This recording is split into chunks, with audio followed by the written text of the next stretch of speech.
வணக்கம் நேர்களே. இந்த பதிவு எதற்காக நான் பருத்தி தற்போது பூ பூத்துள்ளது. இதோட வளர்ச்சிக்காக தான் இந்த பதிவு.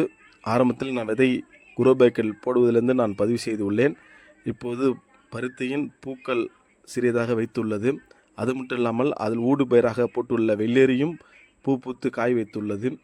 இந்த வளர்ச்சி நன்றாக உள்ளது என்பதற்காக தான். இது புஞ்ச நிலம் உள்ளவர்கள் அதிகமாக இது போன்ற நீங்கள் சாகுபடி முறையை பின்பற்றலாம். குரோபேக் மெத்தடில் அதில் ஊடு பயிராக கத்திரி, வெள்ளேரி, தக்காளி, வெண்டை போன்ற பயிர்களை சாகுபடி செய்யலாம் என்பதற்காக தான் இந்த பதிவு.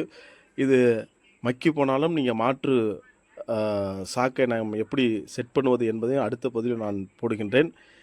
அது மட்டும் இல்லாமல் இந்த பதிவை நீங்கள் இந்த சாகுபடியை நீங்கள் நேரில் பார்க்க வேண்டுமென்றால் தரங்கம்பாடி தாலுக்கா, மயிலாடுதுறை மாவட்டம், பரசலூர் கிராமத்தில் இது இருக்கிறது. எனவே என்னுடைய விவசாயத்துக்கு நீங்கள் ஆதரவு தாருங்கள். வருகின்ற அரசாங்கமும் இது போன்ற இளைஞர்களுக்கு நீங்கள் ஊக்குவிக்கும் வகையில் பல திட்டங்களை கொண்டு வாருங்கள். நன்றி, வணக்கம்.